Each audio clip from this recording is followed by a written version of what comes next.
Students, welcome to LR classes. আমি Soma Jos. আজকে আমি তোমাদের ক্লাস 6 এর বাংলা বইয়ের যে শেষ চ্যাপ্টার 24 নম্বর যে চ্যাপ্টারটা রয়েছে সেই চ্যাপ্টারটা নিয়ে আজকে তোমাদের সাথে আলোচনা করব। সেটা মূলত একটি গল্প। সেই গল্পটা নিয়ে আমি তোমাদের সাথে সংক্ষেপে আলোচনা করব। তার থেকে প্রশ্ন উত্তর আমি তোমাদের বলে দেবো। সেই সমস্ত কিছু নিয়ে আজকের এই ভিডিওটা আমি শুরু করছি। তো আজকে যে চ্যাপ্টারটা আমি পড়াবো, যে 24 নম্বর অধ্যায়টা, সেটার নাম হচ্ছে ননিদা নট আউট। এই গল্পটার নামটা এরকম কেন? এইটা আমরা গল্প যখন বলবো, আমি যখন গল্পটা তোমাদেরকে বলবো, তখন আস্তে আস্তে তোমরা ঠিক বুঝতে পারবে যে গল্পটার নাম লেখক এরকম কেন রেখেছে। তো তার আগে আমরা দেখে নিই যে ননিদা নট আউট এই গল্পটার লেখক কে। এই গল্পটার লেখক হচ্ছে মতি নন্দী। তো মতি নন্দী এই গল্পটার নাম এরকম কেন দিয়েছেন বা গল্পটার মধ্যে কি বোঝাতে চেয়েছেন, সেই সমস্ত কিছু আজকে আমি তোমাদের সাথে আলোচনা করব। গল্পটা শুরু করার আগে বা গল্পটা তোমাদের বলার আগে আমি এই লেখক মতি নন্দী এর সম্বন্ধে দু চার কথা তোমাদের বলে দেব। তো দেখো, প্রথমে কি আছে, মতি নন্দীর জন্ম হচ্ছে 1933 সালে এবং তিনি মারা যান 2010 সালে। আমি তোমাদের বারবার একটা কথা বলি যে কোনো লেখকের জন্মসাল, মৃত্যুসাল এগুলো কিন্তু তোমরা খুব ভালো করে মনে রাখবে। তোমাদের পরীক্ষায় শর্ট কোশ্চেন হিসেবে এগুলো কিন্তু আসতে পারে এবং সালগুলো খুবই গুরুত্বপূর্ণ। তাহলে জন্মসাল কত দেখবো? জন্মসাল দেখবো 1933 সাল এবং মৃত্যু সাল হচ্ছে 2010 সালে তার মৃত্যু হয়। তার জন্ম কোথায় ছিল? তার জন্ম ছিল কলকাতায়। আমাদের কলকাতাতেই মতি নন্দীর ছিল জন্মস্থান। কিশোর বয়স থেকে খেলাধুলার প্রতি আকৃষ্ট ছিলেন, অর্থাৎ তিনি যে ছোটবেলা থেকে তার যে খেলাধুলার যে নেশাটা, সেই খেলাধুলার নেশাটা ছিল তার ছোটবেলা থেকে। এবং পরবর্তীকালে এই খেলাধুলার যে ঘটনাগুলো, এই খেলাধুলা নিয়ে কিন্তু তিনি বহু উপন্যাসও রচনা করেছিলেন। একটি বিখ্যাত দৈনিক ক্রিয়া বিভাগের সাংবাদিক হিসাবে কর্মজীবন শুরু করেছিলেন। অর্থাৎ তিনি খেলাধুলাকে এতই ভালোবাসতেন যে তার কর্মজীবনটাও শুরু হয়েছিল যে দৈনিক ক্রিয়া বিভাগের একটি সাংবাদিক হিসাবে। পরবর্তীকালে সেই বিভাগের সম্পাদকও হয়েছিলেন। মানে প্রথম জীবনে তিনি দৈনিক ক্রিয়া বিভাগের সাংবাদিক হিসেবে তিনি তার কর্মজীবন শুরু করেন, অর্থাৎ খেলা নিয়ে তিনি সাংবাদিকতা করতেন। পরবর্তীকালে যে বিভাগে সাংবাদিক হিসেবে যোগদান করেছিলেন, পরবর্তীকালে সেই বিভাগেরই সম্পাদক হিসেবে তিনি নির্বাচিত হন। ক্রিকেট, ফুটবল, টেনিস, সাঁতার ইত্যাদি প্রায় সব ধরনের খেলা নিয়ে তিনি অসামান্য সব গল্প, উপন্যাস লিখেছেন। আমি তোমাদের প্রথমেই বললাম কি, তার কিশোর বয়স থেকেই ছিল খেলাধুলার প্রতি প্রচুর টান। তো সেই টানের দিক থেকে তিনি তার যে গল্প, যে উপন্যাস, সেই সব জায়গাতেও তার সেই খেলাধুলার আকর্ষণটাই কিন্তু বেশি। তার খেলার যে নিয়ম নীতি, খেলা সম্বন্ধে যাবতীয় তথ্য কিন্তু তার গল্পগুলোর মধ্যে রয়েছে এবং এই খেলা নিয়ে তিনি বিভিন্ন রকম গল্প তিনি রচনা করেছিলেন। এবং সেক্ষেত্রে ক্রিকেট, ফুটবল, টেনিস, সাঁতার এইগুলোর প্রাধান্য ছিল বেশি। ক্রিকেটের একচ্ছত্র সম্রাট স্যার জন ব্র্যাডম্যানের জীবন কথা তিনি বাংলা ভাষায় লিখেছেন। অর্থাৎ স্যার জন ব্র্যাডম্যান ইনি ছিলেন বা আমাদের যে ক্রিকেট খেলা তার সম্রাট, অর্থাৎ তার ক্যাপ্টেন, তার নাম সবার প্রথমে আসবে। তার জীবন কথাও কিন্তু তিনি বাংলা ভাষায় রচনা করেছিলেন, যাতে আমরা বাঙালিরা তার সম্বন্ধে আমরা জানতে পারি। তার লেখা বইগুলির মধ্যে Nonida not out, Koni, striker, stopper, Kalabati, Aparajito Ananda, জীবন অনন্ত ইত্যাদি উল্লেখযোগ্য। আমরা যে এই গল্প নামগুলো পড়লাম, এই বইগুলোর নাম কি? Nonida not out, Koni, striker, stopper ইত্যাদি ছিল এক একটা গল্পের বা উপন্যাসের নাম। এই কোনি যে গল্পটা, এই কোনি নিয়ে আমরা বাংলা চলচ্চিত্র জগতেও দেখতে পাবো, বাংলা সিনেমাও এমনকি তৈরি হয়েছে। খেলার বিষয় ছাড়াও তিনি অন্যান্য অনেক গল্প এবং উপন্যাসও লিখেছেন। খেলাকে তো তিনি খুবই ভালোবাসতেন, তো খেলা নিয়ে তিনি গল্প উপন্যাস রচনাও করেছেন, কিন্তু তাছাড়াও তিনি অন্যান্য আরো অনেক ঘটনা নিয়েও গল্প এবং উপন্যাসও লিখেছেন। সাদা খাম এই উপন্যাস, এটা হচ্ছে একটা উপন্যাসের নাম। সাদা খাম নামক উপন্যাসের জন্য তিনি সাহিত্য অকাদেমি পুরস্কার পেয়েছিলেন। তাহলে এই পয়েন্টটা খুব ভালো করে মনে রাখবে যে মতি নন্দী কোন উপন্যাস লেখার জন্য সাহিত্য অকাদেমি পুরস্কার পেয়েছিল, তার নাম হচ্ছে সাদা খাম। পাঠ্য রচনাটি তার ননিদা নট আউট মূল গ্রন্থটিরই অংশ বিশেষ। অর্থাৎ আমরা আজকে যে গল্পটা পড়বো ননিদা নট আউট, এই গল্পটা মতি নন্দীর লেখা ননিদা নট আউট গল্প গ্রন্থ থেকেই নেওয়া হয়েছে, খুব সংক্ষিপ্ত আকারে নেওয়া হয়েছে। তো এতক্ষণ আমরা লেখক মতি নন্দীর সম্বন্ধে কিছু তথ্য জেনে নিলাম। এবার আমরা যে গল্পটা আজকে পড়বো ননিদা নট আউট, এই গল্পটা সম্বন্ধে দু চার কথা তোমাদের বলে দিই। এই গল্পটা শুরু হয়েছে রূপালী সংঘ এবং CCH এই দুটো দলকে নিয়ে, এই দুটো ক্রিকেটের দল, এই ক্রিকেট খেলা নিয়ে একটা গল্প এই ননিদা নট আউট। এই দুটো সংঘকে নিয়ে যখন গল্পটা শুরু হয়েছে, যেদিন ঘটনাটা ঘটছে দুই দলের মধ্যে ক্রিকেট খেলা চলছে এবং যথারীতি রূপালী সংঘের কাছে CCH দল 14 রানে বা 14 রানের মধ্যে তাদের যে রানটা, CCH দলের যে রান 14 রান, সেইখানে সেই ওভারটা শেষ করেছে রূপালী সংঘ। এবং তারা নেক্সট যে পরের ম্যাচ দ্বিতীয় ইনিংস সেটা খেলার জন্য রেডি করছিল। সেই সময় রূপালী সংঘের ঘর থেকে CCH দলের জন্য নানা রকম তর্ক বিতর্ক, নানা রকম মন্তব্যমূলক কথাবার্তা তারা শুনতে পায়। তখন রূপালী সংঘের যে ক্যাপ্টেন, তিনি CCH দলের যে ক্যাপ্টেন মোনাদা, তার কাছে এসে বলে যে আমরা তোমাদের সাথে দ্বিতীয় ইনিংস খেলতে চাই। ঠিক সেই মুহূর্তে ননিদা সেখানে উপস্থিত ছিলেন এবং ননিদা তখন রূপালী সংঘের ক্যাপ্টেনকে বলে যে ঠিক আছে, তোমরা তো দ্বিতীয় ইনিংস খেলবি, তার আগে প্রথম ইনিংসটা তো শেষ হোক। তো এই প্রথম ইনিংস শেষ যাতে না হয়, এই গল্পটা জুড়ে সেই চেষ্টাই কিন্তু ননিদা করেছে, যাতে রূপালী সংঘের কাছে CCH দলকে না হারতে হয়, সেই চেষ্টাই ননিদা এই গল্পেতে করেছে। এবং যখন আবার রেস্ট নেওয়ার পর বা বিরতি নেওয়ার পর খেলা শুরু হয়েছিল, তখন CCH দলের হয়ে ননিদা প্রথম বল করতে আসে এবং বল করার পর যখন আবার ওভার চেঞ্জে বোলার চেঞ্জ হয়, তখন অতুল মুখার্জির বল করার কথা থাকলেও সেই সময় ননিদা সেই বলটা বিষ্টুকে নিয়ে গিয়ে দেয়। কারণ এই সব ঘটনা ঘটার আগে যখন রূপালী সংঘের কাছে CCH দল জেতার একটা চেষ্টা চালাচ্ছে, তার ক্যাপ্টেন মোনাদা চেষ্টা চালাচ্ছে, তখন ননিদা বলেছিল আমি কিন্তু এই দলকে জেতাতে পারি, কিন্তু আমার কথা মতো চলতে হবে। তো সবাই সেই কথায় রাজিও হয়েছিল। তো অতুল মুখার্জির হাতে বল না দিয়ে বিষ্টুর হাতে বল দেওয়াতে সবাই অবাক, গোটা মাঠের লোকও অবাক হয়েছিল। কিন্তু তখন মোনাদা ভেবেছিল ননিদা আমাদের যেটা বলেছে সেটাই শুনতে হবে, তাই বিষ্টুর বল করার ওপরই তাদের ভরসা ছিল। কিন্তু তারা মনে মনে এটাও জানতো যে বিষ্টু কোনোদিনই বল করেনি, তো সে বল করতেও কিন্তু পারবে না। তো সেই সময় যখন বিষ্টুর হাতে বল দেয়া হয়, বিষ্টু বল করতে আসার আগে সে দাঁড়িয়েছিল 26 কদম এগিয়ে দাঁড়িয়েছিল। ঠিক সেই জায়গায় দাঁড়িয়ে সে বুটের ডগা দিয়ে একটা মার্কিং করে যে সেখান থেকে সে বল ছুঁড়বে, কিন্তু বল ছোড়া তো দূরের কথা, সে সেই জায়গায় দাঁড়িয়ে ঘুরপাক কাটছিল, লাফাচ্ছিল, কিন্তু সে বল করছিল না। আর এদিকে রূপালী সংঘের ব্যাটসম্যান অপেক্ষা করছিল কতক্ষণে বল আসবে। সে তার উইকেট ছেড়ে যেতেও পারছিল না, আবার সেখানে দাঁড়িয়ে মজাও নিতে পারছিল না, কারণ সে বিরক্ত হচ্ছিল যে বল কেন ছুটছে না। তখন ননিদা সেটা জানায়, যখন রূপালী সংঘের ব্যাটসম্যান এই কাণ্ডকীর্তি দেখে বিরক্ত হয়, তখন ননিদা তার পকেট থেকে একটা ক্রিকেট খেলার আইনের বই বের করে এবং জানায় যে সেই বইয়ের মধ্যে কোথাও লেখা নেই যে বোলার ব্যাটসম্যানকে কখন বল ছুড়বে। খেলা শেষ হওয়ার আগে পর্যন্ত, অর্থাৎ ওভার শেষ হওয়ার আগে পর্যন্ত সে বল ছুটতেও পারে নাও পারে, সেটা অবশ্যই বোলারের ওপর ডিপেন্ড করছে।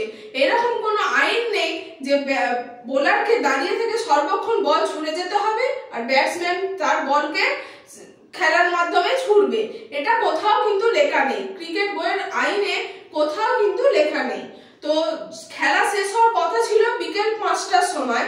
ঠিক 1 ঘন্টা 1.5 ঘন্টা 45 মিনিট এরকম করে টাইম কাউন্ট করে করে ননিদা বিষ্টুকে জানাতে থাকে যে আর কতক্ষণ বাকি। প্রথমে 1.5 ঘন্টা, তারপর 1 ঘন্টা, তারপরে 45 মিনিট, এতক্ষণ ওয়েট করিয়ে ঠিক যখন 5টা বাজবে তার 5 মিনিট আগে তখন ননিদা বিষ্টুকে বলে তুই এবার বল ছোড়। তো তখন বিষ্টু বল ছুটতে গেলে বলটা রূপালী সঙ্গের ব্যাটসম্যান সে বলটা নিয়ে ব্যাটে করে আঘাত করে, কিন্তু তখন ননিদা বুঝতে পারে যে কিছু না কিছু করে রূপালী সঙ্গের লোক বা ব্যাটসম্যান জিতে অবশ্যই যাবে। সিসিএইচ দলের ব্যাটসম্যানরা বা সিসিএইচ দলটা কিন্তু রূপালী সঙ্গের কাছে হারতে বাধ্য। তো এই ঘটনাটাকে যাতে না ঘটে তার জন্য ননিদা বুদ্ধি করে সেই সময় বলতে থাকে যে এখন আলোর অভাব আর রাতের আকাশে চাঁদ উঠে গেছে, কিছু দেখা যাচ্ছে না, তাই এই খেলাটা আর খেলা হবে না। তাতে বল মানে টাইমই শেষ হোক বা ওভারই শেষ হোক কোনো কিছুই মানা হবে না। এবং এই করতে করতে 2 আম্পায়ারের মধ্যে তর্ক বিতর্ক লেগে যেতে শুরু করে। তো এখানে এইটুকু যে গল্পটা যেটা বললাম, এখানে যেটা আমরা বুঝতে পারলাম যে শেষমেশ ননিদা কিন্তু সিসিএইচ দলকে হারতে দেয়নি। রূপালী সঙ্গের দল যে 14 রানের সিসিএইচ দলের খেলাটাকে শেষ করতে চেয়েছিল, ননিদাও ঠিক নিজে বল করে বিষ্টুকে দিয়ে বল করিয়ে সেই 14 রানই রূপালী সঙ্গেরও করিয়েছিল এবং দুজনের স্কোরবোর্ড ছিল সমান সমান। তো সেই ক্ষেত্রে ননিদা তার বুদ্ধিকে কাজে লাগিয়ে কিভাবে আউট না হওয়া যায় অর্থাৎ নট আউট থাকা যায় সেটা সে সেই মাঠের মধ্যে করে দেখিয়েছিল এবং সিসিএইচ দলকে হারার থেকে বাঁচিয়েছিল। তো এইটাই হচ্ছে গল্পটা যেটা আমি সংক্ষেপে তোমাদের সাথে আলোচনা করলাম। তো এই গল্পের মধ্যে কোন কোন চরিত্রগুলো রয়েছে বা কোন দল রয়েছে সেগুলো আমি বললাম। আরেকবার বলে দিই, দল হচ্ছে রূপালী সংঘ এবং সিসিএইচ দল, এই দুটো দল নিয়ে খেলা হচ্ছে এবং এই দুটো দলের সম্পর্ক হচ্ছে গল্প থেকে আমরা জানতে পারি যে দীর্ঘ 25 বছর আগে শনিবারে এক ফ্রেন্ডলি হাফ ডে খেলাতে এই দুটো দল প্রথম মুখোমুখি খেলেছিল এবং সেই থেকে এদের সম্পর্ক শুরু। এবং সেই সময় তাদের খেলায় হার জিতের কারণে প্রায় গত 11 বছর ধরে এই দুটো দল আর তারা নিজেদের মধ্যে মুখোমুখি কোনো লড়াই বা কোনো খেলা তারা কিন্তু খেলেনি। এইগুলো গল্পের মারফত আমরা জানতে পারি এবং এটা এই যে গল্পটা, এই গল্পটা সম্পূর্ণটা কিন্তু মোনাদার মুখ থেকে লেখক মোনাদার মুখে বসিয়েছেন, অর্থাৎ মোনাদার সমস্ত গল্পটা কিন্তু বলছে যে ননিদা কিভাবে নট আউট হয়েছিল বা ননিদা নট আউট হওয়ার ফন্দি ফিকিরটা কি ছিল সেটা কিন্তু পুরোটাই মোনাদা অর্থাৎ সিসিএইচ দলের ক্যাপ্টেন এটা কিন্তু বলছে এবং সেটা আমরা গল্প বই থেকে বা বাংলা বই থেকে আমরা জানতে পেরেছি। এরপর দেখো চরিত্র রয়েছে কি কি, চরিত্র রয়েছে ননিদা, মোনাদা, বিষ্টু, অতুল মুখার্জি এবং আরো কিছু কিছু রয়েছে। তো ননিদা এই গল্পের হচ্ছে মেন যে চরিত্র, মূল যে চরিত্র সেটা। মোনাদা হচ্ছে সিসিএইচ দলের ক্যাপ্টেন। বিষ্টু যাকে দিয়ে ননিদা চেষ্টা করিয়েছিল বল করার এবং সে বল করানোর তার হাতে বল করিয়ে কিভাবে ননিদা নট আউট ছিল সেইটাই গল্পেতে রয়েছে এবং অতুল মুখার্জিও হচ্ছে একজন বোলার। তো এইটাই রয়েছে এই গল্পটা সারমর্ম এবং এই গল্পটা থেকে আমরা বুঝতে পারলাম কি যে লেখক যিনি এই ননিদা নট আউট গল্পটার নামকরণ করেছেন সেটা কিন্তু যথাযথ সারমর্ম, অর্থাৎ গল্পটা পুরোটা পড়ার পর আমরা যখন দেখলাম যে শত চেষ্টা করেও রূপালী সংঘ কিন্তু সিসিএইচ দলকে হারাতে পারেনি, কার জন্য? ননিদার জন্য। সেক্ষেত্রে কিন্তু ননিদা তার বুদ্ধির দিক থেকে বা তার যে খেলার দিক থেকে সমস্ত দিক থেকে কিন্তু নট আউটই রয়েছে। তো এখানে কিন্তু লেখক এই নামকরণটা কিন্তু যথাযথ যুক্তিপূর্ণ দিয়ে নামকরণটা করেছেন। এবার আমি এই গল্পটা সংক্ষেপে বলার পর 2-3টে প্রশ্ন লিখে রেখেছি, এই প্রশ্নগুলো আলোচনা করব যাতে আরেকটু ভালোভাবে তোমরা বুঝতে পারবে। তো প্রশ্নগুলো কি আছে দেখো, সারা মাঠ অবাক শুধু ননিদা ছাড়া, সারা মাঠকে অবাক করে দেওয়ার মতো কোন ঘটনা ঘটেছিল? কোন ঘটনা ঘটেছিল? যখন কমন রুমের মধ্যে বসে দুই দল মানে একজন আরেকজনের হয়ে কথা বলছে।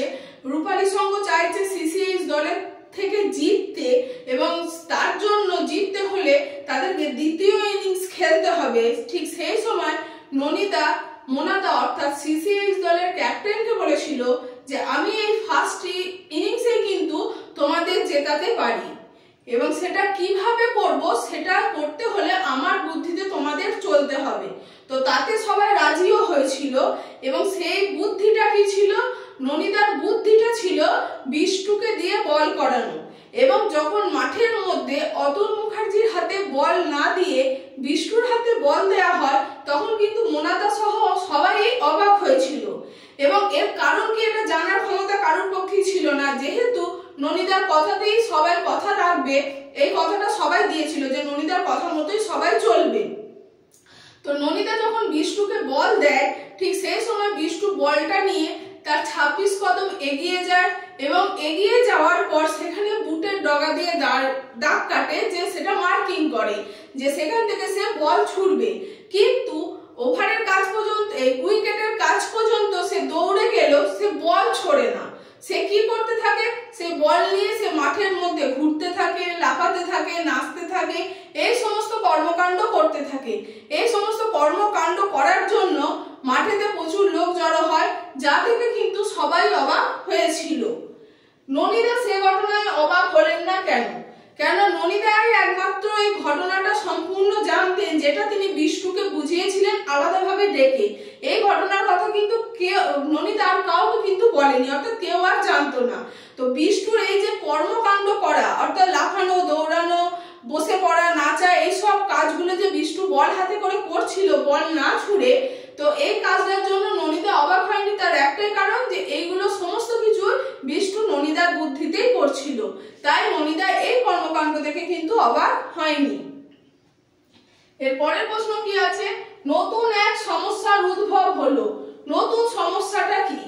নতুন সমস্যাটা হচ্ছে, ননিদাকে যখন রূপালী সংঘের ব্যাটসম্যান জিজ্ঞেস করেছিল যে বোলার বল ছুটছে না কেন, তখন ননিদা জানায় যে ও খেলা শেষ হওয়ার সময়, যে বিকেল 5টা, সেই সময়ে সে বল ছুটতে পারে।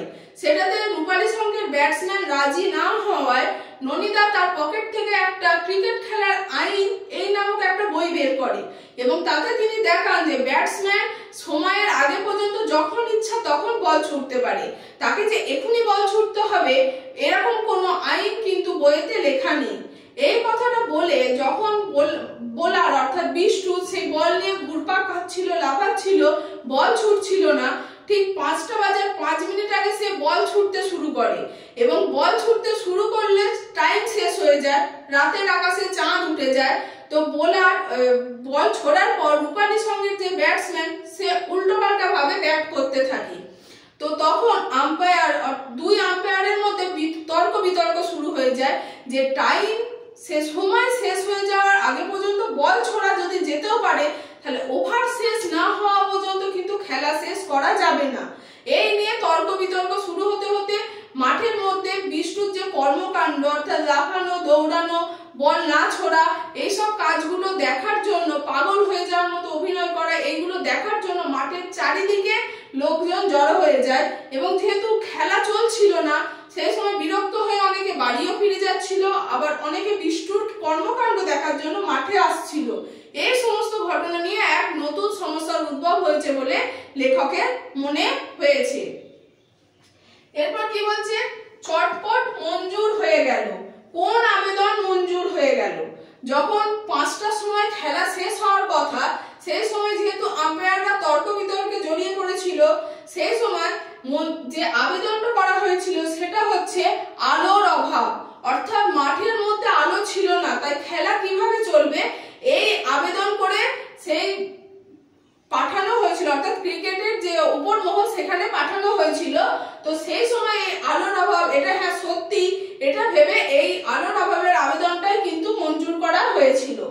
আবেদনকারী কে ছিলেন? আবেদনকারী ছিলেন স্বয়ং ননিদা, যার বুদ্ধিতে সমস্ত গল্পটাতে কর্মকাণ্ডগুলো বিষ্টু ঘটাচ্ছে বা মোনাদারা রাজি হয়েছে, এই সমস্ত বুদ্ধির মাথা যিনি ননিদা, তিনি কিন্তু আবেদন করেছিলেন যে মাঠের মধ্যে যেহেতু আলোর অভাব, তাই এই খেলা চলা সম্ভব নয়। তার এমন আবেদনের কারণ কি ছিল? যেহেতু বিষ্টু ওরকম খ্যাপামো করছিল, মাঠের মধ্যে পাগলের মতো করছিল, তাই সে বল ছুটছিল না। কিন্তু 5টা বাজার 5 মিনিট আগে যখন সে বল ছোড়ে, তখন ওভার শেষ না হওয়ার কারণে সেই রূপালী সংঘের ব্যাটসম্যান কিন্তু বল তার ব্যাট দিয়ে মারে। বিষ্টুর বল ছোড়া বলটাকে রূপালী সংঘের ব্যাটসম্যান ব্যাট দিয়ে মারে, এবং তখন ননিদা বুঝতে পারে যে যে কোনো ভাবেই হোক যে রূপালী সংঘের ব্যাটসম্যান কিন্তু এই খেলাটা জিতেই ছাড়বে। তাই এই খেলাটা যাতে রূপালী সংঘের ব্যাটসম্যান না জিততে পারে, সেই কারণে যেহেতু আরেক আম্পায়ার বলেছিল যে আমাদের ওভার শেষ হয়নি, তাহলে খেলা কিভাবে শেষ হবে, তাই বিষ্টুকে দিয়ে 5 বার বল করিয়েছিল, অর্থাৎ 1 ওভার 6টা বল বিষ্টুকে দিয়ে কিন্তু ননিদা করিয়েছিল। কিন্তু তা সত্ত্বেও যাতে রূপালী সংঘের ব্যাটসম্যান না জিততে পারে, সেই জন্য তিনি অ্যাপিল জানিয়েছিলেন, যে আপিল করেছিলেন কি, যে মাঠের মধ্যে আলোর অভাব রয়েছে, তাই আলোর অভাবের কারণে কেউ কিছু দেখতে পাচ্ছে না, তাই এই খেলা চলা সম্ভব নয়। তাই হিসাব অনুযায়ী সিসিএইচ দল এই দলই কিন্তু জয়ী থাকবে, বা রূপালী সংঘ এবং সিসিএইচ দল এই দুটো দলের মধ্যে ড্র থেকে যাবে। এইটাই ছিল আবেদন করার মেন উদ্দেশ্য, যাতে এই খেলাটার ফলাফল ঠিকঠাক ভাবে না ঘোষণা করা যায়। এটাই হলো এই প্রশ্নটার উত্তর। তো ননিদা নট আউট এই গল্পটা আজকে এই পর্যন্তই। এই গল্প থেকে যদি তোমাদের বুঝতে কোনো কিছু সমস্যা থাকে, তার আগে তোমরা গল্পটা অবশ্যই বইতে আরেকবার ভালো করে পড়ে নেবে। যদি কিছু বুঝতে সমস্যা থাকে তোমরা অবশ্যই সেগুলো আমাকে কমেন্ট বক্সে জানিও, আমি চেষ্টা করব যথাযথভাবে উত্তর দেওয়ার। তো এই ননিদা নট আউট গল্প থেকে যে কোনো রকম এমসিকিউ, বড় নোটস, ছোট নোটস বা আদার্স অন্যান্য যে কোনো চ্যাপ্টার থেকে এমসিকিউ, বড় নোটস, ছোট নোটস পেতে হলে তোমরা গুগল প্লে স্টোর থেকে LRNR এই অ্যাপটা ডাউনলোড করবে এবং ব্যবহার করবে।